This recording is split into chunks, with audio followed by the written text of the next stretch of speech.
Hello, moms. It's your girl, Sharita, the Behavior and Literacy Strategist, coming at you from the Morgan Unlimited Growth Institute, where you can find solutions for both your child's behavior and literacy challenges. Hello. I got a good one for y'all, okay? This is something that sometimes people argue with me about this, but this is a must, y'all. This is a must. You must make sure your child read each sentence perfectly. What do I mean by that? When kids are reading, especially when I do the consultations, when I do my assessments, I'm looking to see how they read the sentence. If they pronounce the words, the multisyllabic words, if they have difficulty with that, I know I have to coach them on that. But also, if they skip words. Sometimes kids skip words altogether. Sometimes kids skip a couple of words. Sometimes they'll even skip a line in their reading. Sometimes they forget to put the word with the S. There's an S at the end, they don't pronounce it. Okay? Sometimes if there's the in the word or a in the word, they skip it altogether. If your child is reading and they skip anything, make them go back and do it again. If your child skips an A, they didn't read the A, or they thought it was the, but it really was an A, don't let them slide. I've seen that over the years, where if a child is reading and they get the gist of it, they get the general idea of what the sentence was about, that sometimes adults let them just keep going, okay? We don't want them to keep going if they didn't read it exactly the way it's read. And when I say to my students, I'll say, because they have to read, we read everything on the page. Hello, Joyce. Welcome. This is a good one, honey. This is a good one. That my students, I'm talking about making sure that our children read the sentence perfectly, okay? They know with me, if they don't read it perfectly, I'm going to stop them and make them read it again and fix it. And then sometimes make them read the whole paragraph over too. So they be trying to catch their own mistakes and go back and fix it themselves, okay? Because they know if I see it, it's going down, right? So I was just talking about how adults over the years, I've seen if a child is reading a sentence and they don't read it perfectly the way it's written, but they get the general idea of it, we'll let them keep it moving. We can't do that. We have to stop them, okay? And what I was saying right before you came, Joyce, is my students, they have to read everything on the page. I'm really meticulous about it. A lot of stuff that I do, people might think that that's a little extra. Really, you have to do all of that? Why do they have to do all that? But they have to understand why I do it. So on a page, if they're reading an article, and it's like a worksheet, right? If they're reading an article and it has on the first page, it has name on it, they have to read the word name. They have to read the title. They have to read the author's name before they get to reading the story. Right? Why do I do that? Because a lot of times kids, when they have to read something or they have to do some homework or they have to answer some questions, they don't even know what they're doing because they haven't read the instructions. They just go in and start writing answers. So this is to help them be accountable for everything. Pay attention to everything that's going on the page, every single thing. It teaches them to slow down and pay attention to detail. It teaches them to focus. You're accountable for everything. So when my students read a sentence wrong and they just make up whatever they want because that's what they think, because kids do that. When they're reading, they're going kind of fast.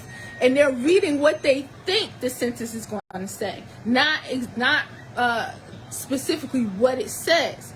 So I'll say the author's name. One of the authors that they know that we read a lot of her short stories is Lydia Lucas in the worksheets that we do. I say, Lydia, when she wrote that, do you think she wrote it like that? Man, you better respect Lydia. You better read it exactly the way she wrote it, okay? Don't be making up your own sentence. They be cracking up. But they have to go back. This is how the author intended it. This is how you have to read it, okay? So make sure that they read each sentence perfectly. They're not skipping A's or the's. They're not replacing a with the, or the vice versa. They are making sure that they pronounce the S at the end of the word. If it's a word like the word decided, they're not saying decide and then they just keep it moving. They have to be accountable for decided. Every single part of the sentence, every letter. I tell them love on every letter, love on every word. You're responsible for it. If they miss it, because I'm listening, I'm watching like a hawk. If I catch it, you have to go back and do it again. I'll be like, go back and get that letter. Go back and get that word. You done left the kids at the park. Go get them. Okay, go back. All right? Very important. We want our kids to be reading at or above grade level. A lot of kids, moms come to me to work with their kids because they're reading below grade level, because they're struggling readers. And it's a mixture of two things. Or probably more than two things, but I'm just saying what I'm thinking right now. One, they never mastered the basics, okay? And they went year after year, and they didn't master these things. They got a gist of it. They forgot a lot, but no one held them accountable for them to get to mastery. So then, years down the line, they are struggling readers. It's not that there's something wrong with them. They can't think. They can't read, right? And we have to stop focusing on, reading disability, learning disability. We have to just focus on what's going on in the moment. What don't they have? What don't they do? What are their current reading patterns? Okay? And what I mean by current reading patterns, how do they handle words with a lot of syllables? How do they handle the S's at the end of the words? How do they handle the EDs at the end of the words? How do they handle words that they have to break up? Do they just make something up and keep it moving? Do they have a weakness when it comes to currently, this is temporary, words that, and I call them shun words, TION. I'm like, I love shun words, y'all. That's one of my favorite, my favorite words. One group is the shun words, right? Or ing words, ing at the end, right? Or IGH words. What are they missing? Coach them on that and hold them accountable. Do not let them keep it moving if they have not read each sentence perfectly. Now, it may take a long time when you first start, but you keep doing it all the time and your child gets used to it.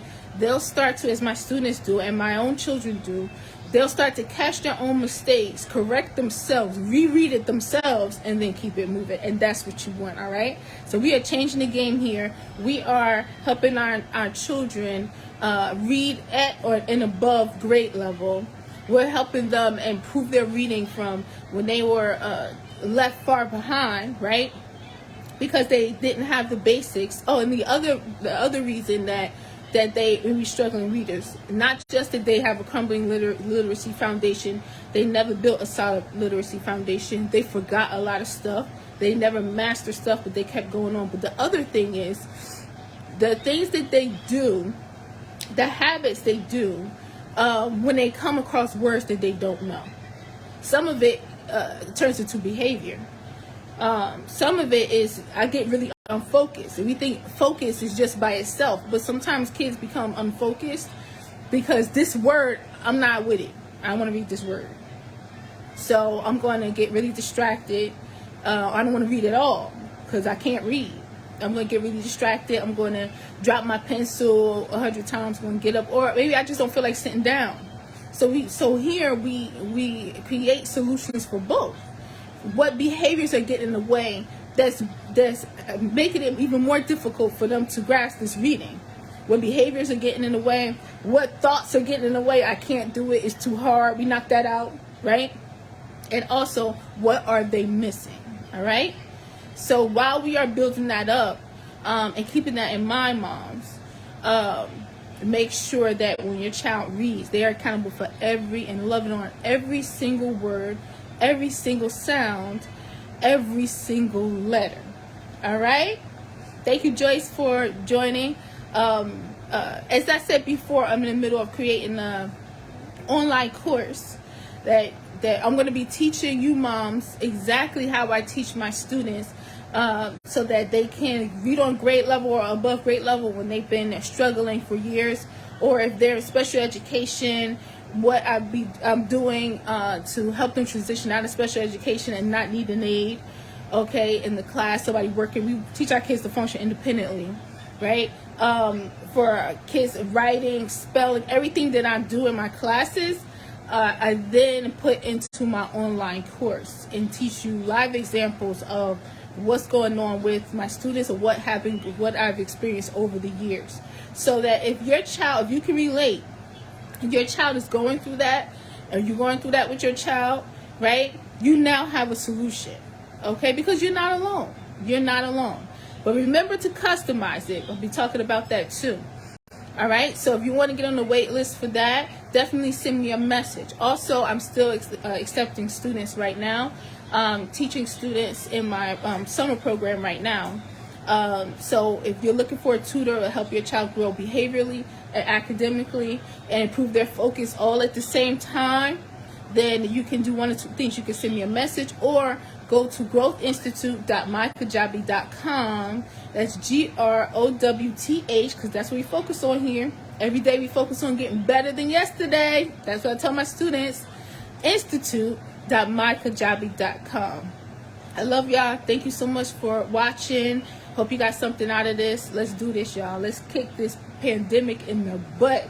What it's done to our kids with their learning. Let's kick it in the butt. Let's take it back. Let's take over, moms. We got this, all right? Thank you, Joyce, for joining. Love y'all. Believe in yourself. Believe in your child, honey. And always remember that growth is unlimited. Peace.